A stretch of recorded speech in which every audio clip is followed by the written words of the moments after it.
Have you ever noticed how, whenever a minority group finally finds its voice, there's an almost automatic backlash from certain corners of society? It happens time and again, whether we're talking about race, gender, or as in this case, neurodivergence. Today, I want to discuss how everyday ableism often rears its head precisely when autistic and ADHD voices are amplified. This isn't just about my personal experiences as someone who is autistic and ADHD, although I'll share some comments I've received. It's about highlighting a broader pattern, the pushback that arises when those who once felt unheard start speaking up. I want to begin by pointing out that everyday ableism isn't only about blatant name-calling. Sometimes it's veiled in helpful advice or cloaked in concern about lower standards and special treatment.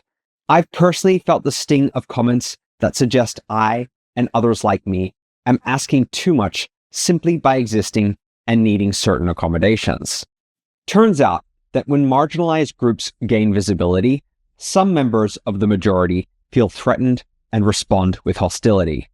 This phenomenon isn't new. Journalist Ezra Klein, in his book Why We're Polarized, points out that the simplest way to activate someone's identity is to threaten it, to tell them they don't deserve what they have, to make them consider that it might be taken away. When people perceive equality or inclusion as a threat to their own status, they can become defensive and lash out. Klein also quotes a well-known line, "When you're accustomed to privilege, equality feels like oppression." That sense of perceived oppression can lead to demeaning comments and harsh attitudes, even when the change on the horizon actually benefits society as a whole. Over the past decade, autistic and ADHD communities have seen an explosion of online advocacy. We're finally able to talk openly about our needs and experiences. We're finding solidarity, self-acceptance, and pushing for accommodations that used to be unthinkable. And for many people, this newfound visibility comes across as a challenge to the status quo.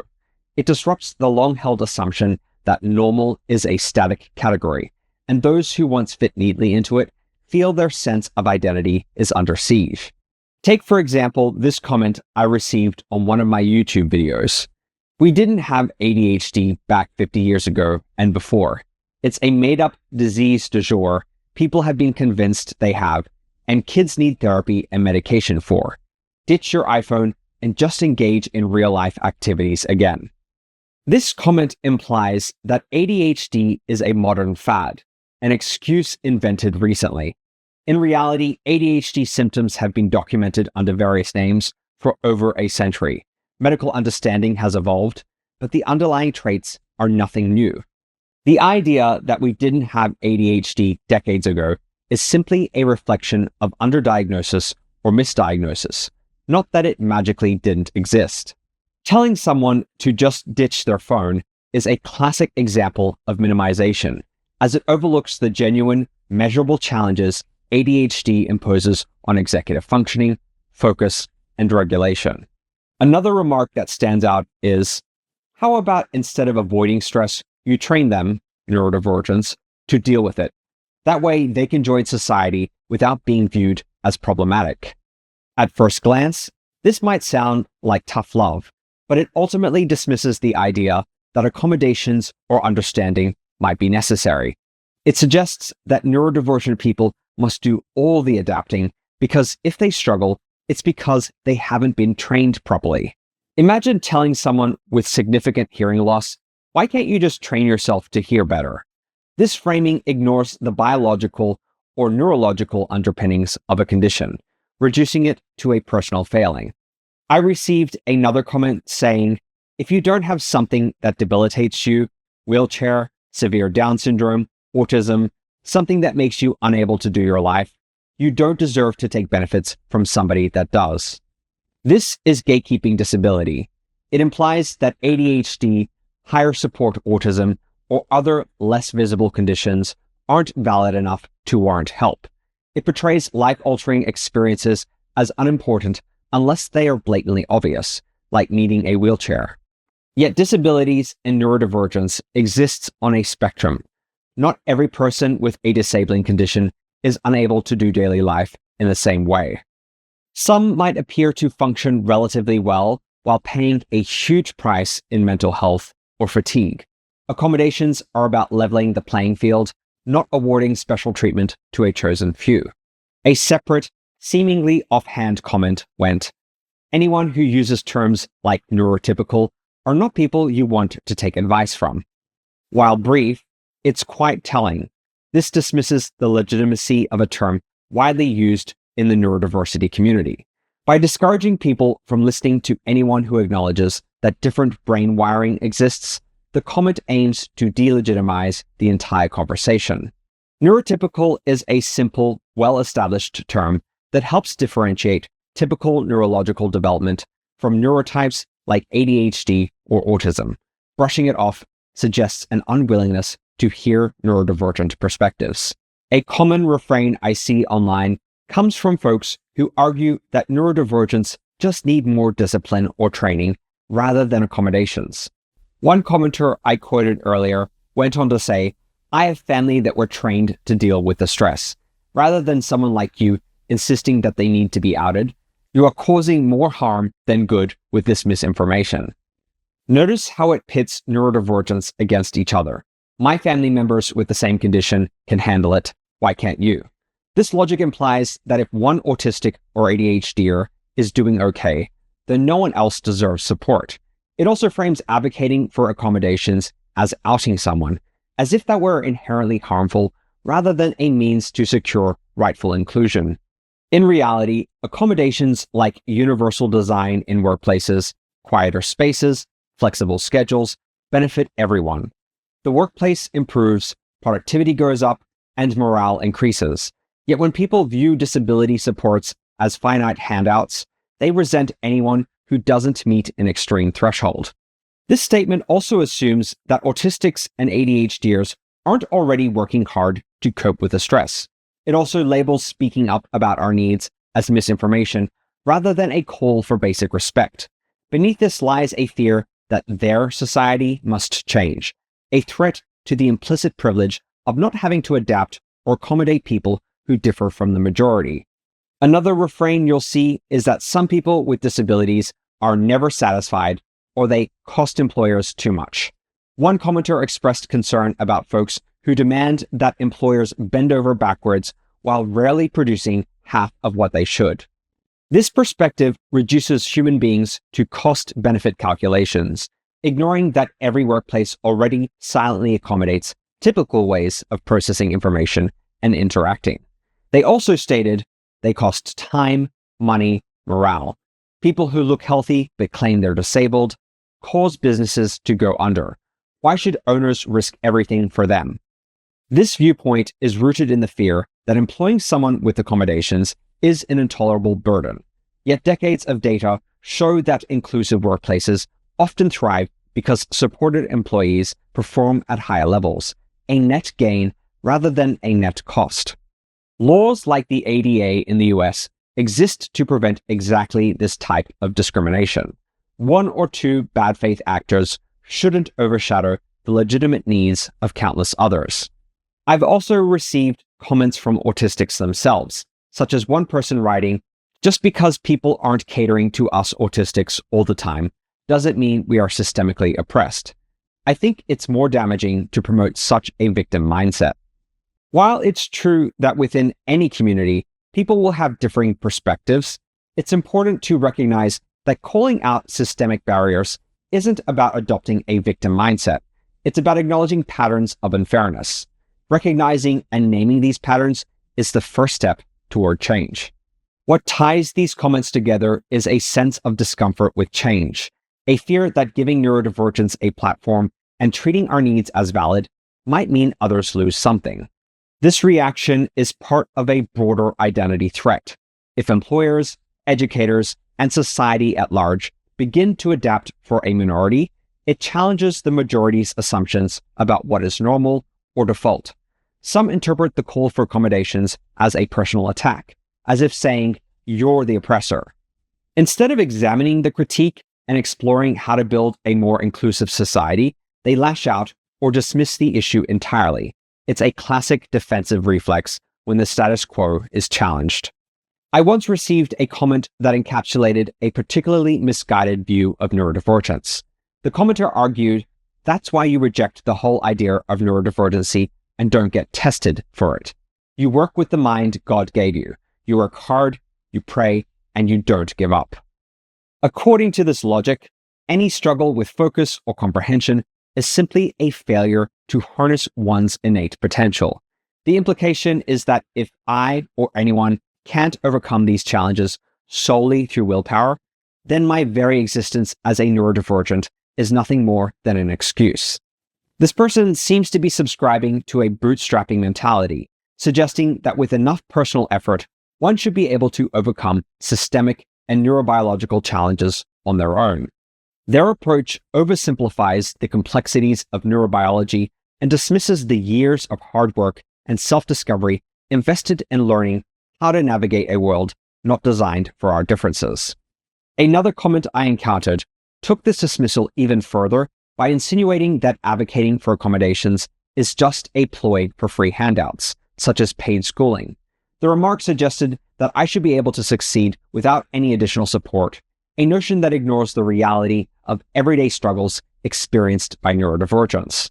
This comment was attacking me directly, which I found particularly galling because I've paid for my own schooling and I've never asked for any substantial accommodations from schools or employers. The comment was a reply to one of my posts about complex challenges and systemic inequities faced by neurodivergents, but this person reduced it to a simplistic, self-serving narrative, erasing the genuine need many neurodivergents have for equitable support. So we know that society is largely built around the needs and preferences of the neurotypical majority. And if that majority perceives it's losing control of workplaces, classrooms, or even social norms, it can react defensively.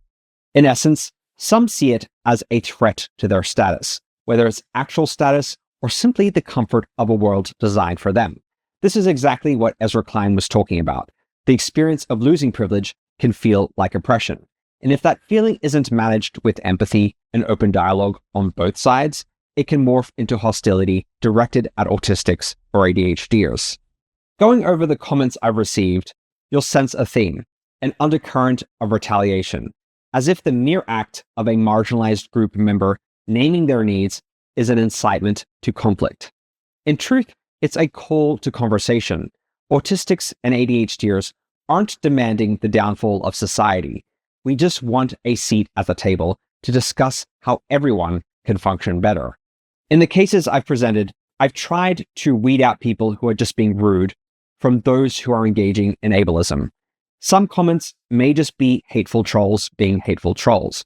But when you notice this repeating theme of minimizing our neurodivergent struggles and accusing us of seeking attention or handouts, that points to a wider cultural bias. Minimization, denial of legitimacy, accusations of faking, zero-sum gatekeeping, and dehumanization are patterns that keep resurfacing.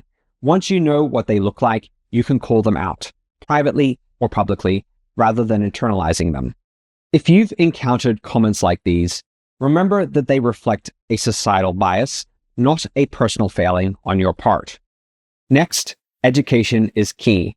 Many who make these comments do so out of ignorance rather than genuine malice.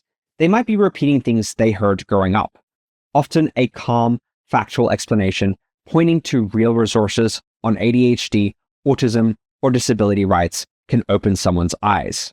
Of course, it isn't always your job to educate strangers online, but for those in your circle who are willing to learn, guiding them to correct information can help dismantle misconceptions.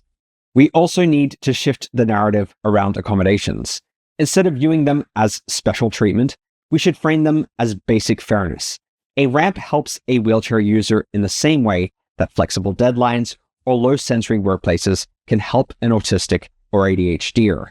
We already accept typical accommodations without question, like offering coffee or quiet meeting rooms for everyone's comfort. So why balk at supports needed for disabilities or neurodivergence? For those dealing directly with this backlash, especially if you're neurodivergent, boundaries are your friend. You don't have to engage with every hurtful comment. Sometimes blocking, muting, or stepping away is the healthier choice. Advocate when you can, but protect your emotional energy. It's not your responsibility to convert every skeptic. Rather, focus on those who are genuinely curious or open-minded. A huge help can be finding allies and like-minded communities. When you know others have your back, whether online groups, friends, or family, you're less likely to feel isolated by ableist pushback.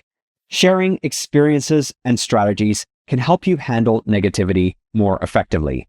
Even if you're the only autistic or ADHDer at your job or in your family, online communities can fill that gap by offering validation, advice, and empathy. If you decide to engage in conversation with someone open to learning, try starting from a point of shared values. For example, I want to succeed at my job just as much as you do. Here's how an accommodation helps me do that. It's not about seeking special treatment. It's about having the same chance to perform well. When people see your intentions to contribute and be respected, it can sometimes soften their defensiveness. And if you're watching this and identify as neurotypical or hold any majority identity and want to avoid slipping into these harmful narratives, here are some tips. Listen actively. Hear people out before jumping to conclusions. Recognize implicit privilege. If the world generally caters to your needs, imagine how it feels not to have that ease. Seek nuanced information. Understand that any large group contains a diversity of experiences. One ADHDer might not represent all ADHDers. Speak up. If you see someone spreading harmful stereotypes, your allyship matters. So where does this leave us? On one hand, more autistic and ADHD voices are speaking up, finding allies, and advocating for change. On the other, there is a palpable, sometimes aggressive backlash from those who feel threatened by that change. It's not a uniquely neurodivergence versus society problem. It mirrors what happens whenever marginalized groups stake a claim in the public sphere. For many people, the carpet of normalcy feels like it's being yanked out from under them, and their retaliation can be harsh. Right now, we are seeing broader societal discomfort with recognizing neurodiversity as valid. It's a clash between those who want to maintain the way things are and those who ask for broader inclusion. Yet as more people speak out, it becomes harder to dismiss neurodiversity as a fad or an excuse. Real voices and stories show that ADHD, autism, and other neurodivergences are very much real, and that accommodations aren't about special privileges, but about basic equity. Changing attitudes won't happen overnight, but by naming everyday ableism, challenging misinformation, and showing how these comments stem from deeper biases, we can start to unravel them. Every conversation, every time someone posts a video explaining ADHD from a first-person perspective or calls out a coworker's harmful joke, chips away at ignorance. Gradually, we make room for a culture where differences are understood and supported rather than dismissed or feared. If you faced these kinds of comments, remember, you're not to blame. The backlash is part of a larger struggle for visibility and acceptance. Every social movement goes through a phase where increased awareness meets resistance. But as more people say, hey, we matter too, the conversation shifts. Keep speaking up on your own terms and in your own way. And if you're new to these ideas, I encourage you to keep learning, keep asking respectful questions, and keep an open mind, because the world, in all its diversity, is richer when we embrace every unique way of being human. If you enjoyed this video, please like, subscribe, and share. It helps others find and benefit from this content. Thank you for watching, and I'll see you in the next video. Bye for now.